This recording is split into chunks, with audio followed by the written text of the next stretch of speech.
প্রতিদিনের দৌড়ঝাঁপ, দীর্ঘক্ষণ বসে কাজ করা কিংবা বয়সের কারণে হাড়ের জয়েন্টে ব্যথা,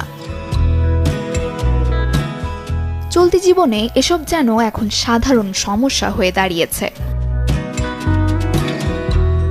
তাৎক্ষণিক উপশমের জন্য অনেকেই বাজারের কেমিক্যালযুক্ত মলমের উপর নির্ভর করে, কিন্তু জানেন কি, একদম প্রাকৃতিক উপায়ে ঘরোয়া উপাদান দিয়ে তৈরি তেল ব্যবহার করে আপনি এই অসহ্য যন্ত্রণা থেকে মুক্তি পেতে পারেন। প্রথমেই বলা যাক রসুন ও সরিষার তেলের এক অসাধারণ মিশ্রণ নিয়ে। সরিষার তেল প্রাকৃতিকভাবেই শরীর গরম রাখে এবং রক্ত সঞ্চালন বাড়ায়।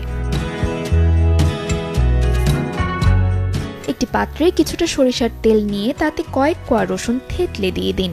খুব ধীর আঁচে তেলটি গরম করতে থাকুন যতক্ষণ না পর্যন্ত রসুনগুলো কালো হয়ে আসছে। রসুনের এই নির্যাস হাড়ের ফোলাভাব ও পেশির খিঁচুনি কমাতে ম্যাজিকের মতো কাজ করে। আমি ভরসা রাখি হিরন স্মার্ট ওয়াটার পিউরিফায়ারে। তেলটি হালকা গরম অবস্থায় ব্যথার জায়গায় মালিশ করলে দ্রুত আরাম পাওয়া যায়। যদি আপনি দীর্ঘস্থায়ী বাতের ব্যথায় বা জয়েন্টের ব্যথায় ভুগে থাকেন, তবে আদা ও তিলের তেলের মিশ্রণ আপনার জন্য সেরা সমাধান হতে পারে। তিলের তেল হাড়ের গভীরে গিয়ে পুষ্টি যোগায় এবং আদার অ্যান্টি ইনফ্লেমেটরি গুণ ব্যথার তীব্রতা কমিয়ে দেয়। তিলের তেলের সাথে কিছুটা আদা কুচি বা আদার রস মিশিয়ে 5-7 মিনিট ফুটিয়ে নিয়ে তেলটি প্রস্তুত করুন। এটি নিয়মিত ব্যবহার করলে জয়েন্টের নমনীয়তা বৃদ্ধি পায় এবং হাঁটা চলায় স্বাচ্ছন্দ্য আসে। সবশেষে বলা যায় লবঙ্গ ও নারিকেল তেলের কথা।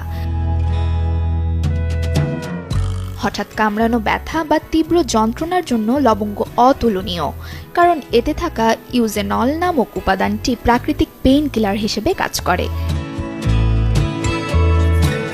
1 কাপ খাঁটি নারিকেল তেলের মধ্যে বেশ কিছু লবঙ্গ দিয়ে ফুটিয়ে নিন। তেলের রং বদলে গেলে নামিয়ে ছেঁকে নিতে পারেন।